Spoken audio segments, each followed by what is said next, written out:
Maluwalating araw sa inyo lahat mga kaibigan. Muling nagbabalik ang inyong lingkod, ano? Ang ulam natin ngayon ay ibos. Ano ba tawag sa lugar niyo nito, no? Ibos, pwede itong iulam mga kaibigan. Masarap to. Ito nga pala ang inyong likod, OFW sa Pinas, Mark ang nagtitipid na manggagawa dito sa Pinas. Pasimple-simple lang tayo sa trabaho at ordinaryong manggagawa lang ako mga kaibigan. Kaya inugali ko magtipid dahil 456 lang ang sahod ko kada araw. Tara, kumain na tayo ng tanghalian mga kaibigan. Ito lang ang ating ulam. Ibos.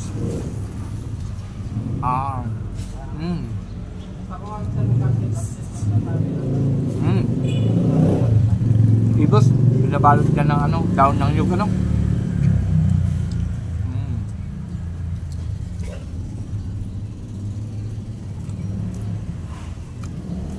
Native Delicacies Edition tayo ng mga kaibigan. Ang lagkit. Labas.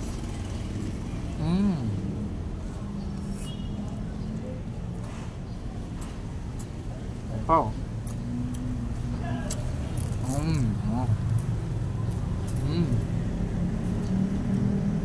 Tapos na ulam. 20 pesos na mga kaibigan, 5 piraso na, no? Kaya tipid na tipid mga kaibigan.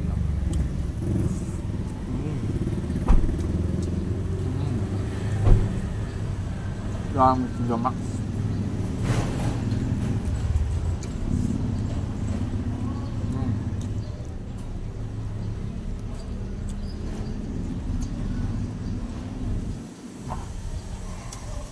Shoutout pala mga kaibigan sa mga taga-diet.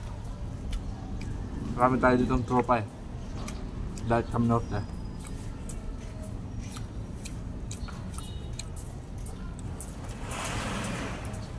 Malagkit talaga mga kaibigan, no?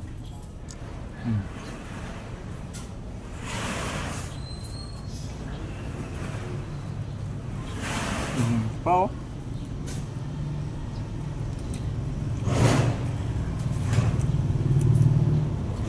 Hirap buksan, ah. 100 lang kasi yan.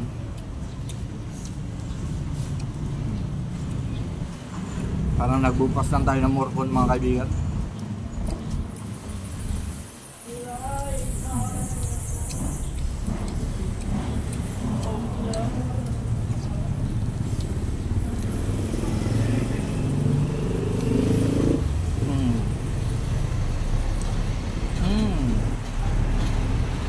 Dami ah.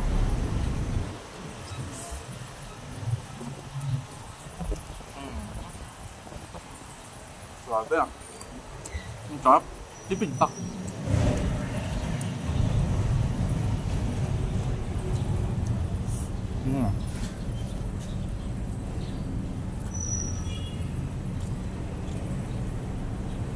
Busog na ako mga kaibigan sa ulam ko pa lang. No, konti lang nga yung binaon kong kanin mga kaibigan. Kasi masarap nga yung baon natin na ulam na binili ko lang sa palengke ng diet mga kaibigan. No? Tipid lang kasi pag ganito ang ulam, ibos. No? Malagkit ito na liyas, no? Ginawang ibos. Sa inyo, ano kayang tawag?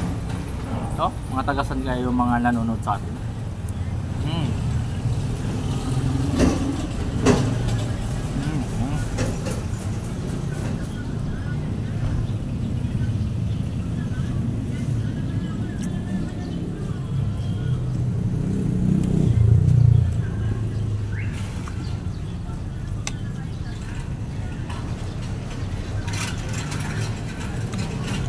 Busog na ako mga kaibigan.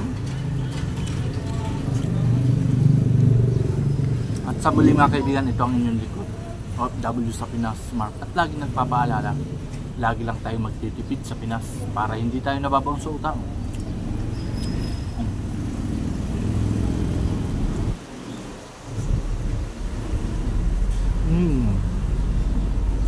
Third ang tanghalian.